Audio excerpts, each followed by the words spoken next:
Stay healthy from influenza A this season by watching for signs, symptoms, and potential complications.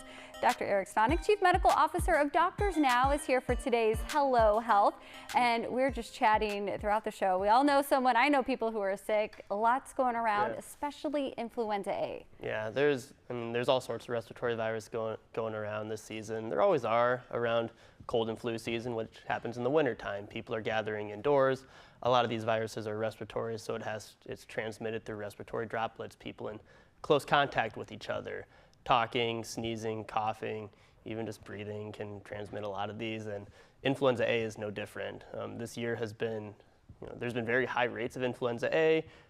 We're seeing it in the clinics, we're seeing it in the community. Almost everybody knows somebody or has firsthand experience in the last few months of getting sick with the flu or maybe having some flu-like symptoms or a cold.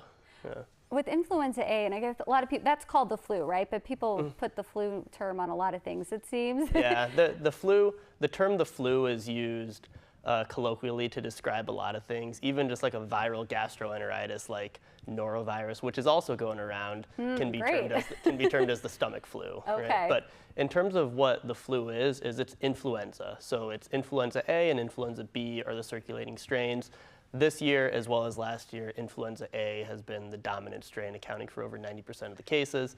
And they've been close to record-setting flu seasons, both so far, what we've seen this year, and what we experienced last year, too. So what can we expect in the coming weeks and even months? Is this going to hang around, get worse, get better? The projections show that it's going to hang around, but it looks like in the United States and in Iowa that we've probably hit our peak. Okay. So in terms of rising cases tracked over days and weeks, that seems to have come down and stabilized. So we do expect this to continue to circulate over the next few weeks, probably through the end of February, early March is our best guess. So for people who haven't gotten the flu this year and haven't gotten their flu shot, it's not too late. You can still confer some protective immunity from getting your flu shot.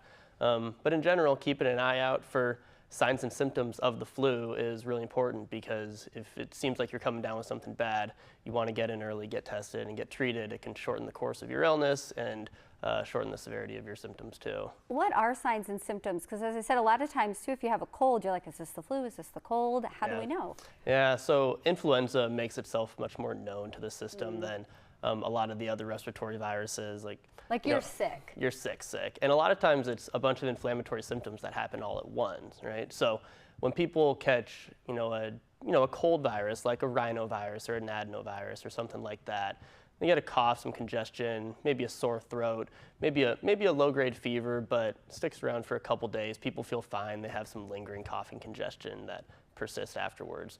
With the flu, it's a lot of inflammatory symptoms coming on within 24 to 48 hours. It's high fevers, severe sore throats, and people have pain just with swallowing their own saliva, nausea and vomiting, profound fatigue, headaches, things that happen all within close proximity to each other. And that's why a lot of people say, I feel like I got hit by a bus, I feel like I got hit by a truck. Those are your classic flu-like symptoms, and you want to be on the lookout for those, because if you can get in early and get tested, we can talk to you about things you can do at home, like taking anti-inflammatory medicines to shorten the course of your disease, or getting you some prescription medicines to slow viral replication and hopefully make you a little bit less miserable over the coming days and weeks. So is this something where we can schedule an in-person appointment at DoctorsNow, walk-in, or you even have virtual visits? Yeah, that's right. So we have 3 locations in the metro, one in West Des Moines, one in Altoona, and another one in Johnston. We're open 12 hours a day, 7 days a week. The easiest way to schedule an appointment is to use the website, doctorsnow.com. You can sign up for an in-person visit that way, or you can sign up for a virtual visit and see one of our providers, usually pretty quickly. One thing that's helpful for people to know is you want to be on the lookout for signs and symptoms for yourself, but if you have any close family members who test positive for flu, there are indications for Tamiflu to be used just as post-exposure prophylaxis, meaning if you've been in exposure to somebody with a known case of influenza, then you could just sign up for a virtual visit online. We can get you seen and just get you started on a week-long course of Tamiflu to help decrease the chance that you're going to get the flu or shorten the course of your disease if you do catch it. Oh, that's great news and great information. Thank you for being here. Hopefully everyone can stay healthy and Call if they need help, though. Yeah, absolutely. Yeah, thanks for having me. And you can learn more. Just go to DoctorsNow.com, where you can also schedule your appointment, or call 515-471-1860. There are multiple locations, and you can see more on social media.